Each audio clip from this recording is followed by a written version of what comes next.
Hello అండి. నేను doctor Vinay Kumar, consultant general and laser surgeon, treatment range hospital Kukatpally. మనము ఇప్పుడు చిన్న టాపిక్ గురించి తెలుసుకుందాం. ఏంటంటే యూజువల్‌గా మగవాళ్ళలో కామన్‌గా వచ్చే ప్రాబ్లమ్ అండ్ థాట్ టూ సిగ్గుతో గానీ, లేకపోతే ఎవరికి చెప్పాలో తెలియక నెగ్లెక్ట్ చేసే ప్రాబ్లమ్. అదేంటంటే మగవాళ్ళలో అంగానికి సంబంధించిన ప్రాబ్లమ్ గురించి తెలుసుకుందాం. ఏంటంటే మగవాళ్ళలో అంగం ముందుండే చర్మం దాన్ని మనం ఫోర్ స్కిన్ అంటాం. సో, ఆ చర్మాన్ని వెనక్కి అనుకోని శుభ్రం చేసుకోవాలని తెలియక చాలామంది వదిలేస్తా ఉంటారు. సో, దానివల్ల ఏమవుతదంటే వాళ్ళల్లో ఆ అంగానికి ఆ ముందు చర్మానికి గానీ, లేకపోతే ఆ లోపట ఉండే బల్బ్ మనం గ్లాండ్స్ అంటాం. దానికి ఇన్ఫెక్షన్స్ వచ్చి ఇబ్బంది పడతా ఉంటారు. సో, వాటిలల్లో మనకేంటంటే ఎక్కువగా కనపడేటిది ఈ బలనైటిస్ అని అంటాము. ఇంకోటి బలనోపాస్థైటిస్ అని, ఇంకోటి బలనైటిస్ జిరోటా ఆబ్లిటరెన్స్ అంటాం. బిఎక్స్ఓ అంటాం. సో, ఈ ప్రాబ్లమ్స్ అనేవి ఎక్కువగా ఎవరిలో వస్తాయి అంటే షుగర్ ఉందనుకోండి. షుగర్ ఉన్న పేషెంట్స్‌లో 90% ఈ ఇబ్బందితోటి ఫేస్ చేస్తా ఉంటారు. అలాగని మిగతా షుగర్ లేని వాళ్ళలో రావద్దా అంటే,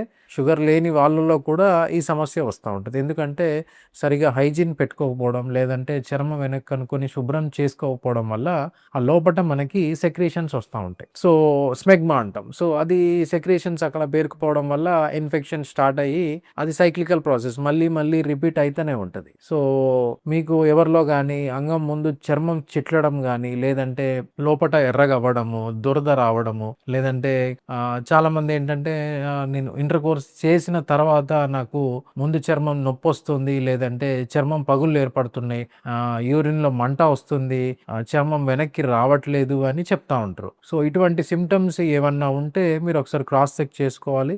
అండ్ సరైన డాక్టర్‌ని కన్సల్ట్ అయ్యి ప్రాపర్ ట్రీట్మెంట్ తీసుకోవాలి. సో, ఈ బలనైటిస్ గానీ, లేకపోతే బలనోపాస్థైటిస్‌కి అండ్ బిఎక్స్ఓకి మన దగ్గర ట్రీట్మెంట్ రేంజ్ హాస్పిటల్‌లో మనము లేటెస్ట్ టెక్నాలజీ తోటి ట్రీట్మెంట్ చేస్తా ఉంటాం.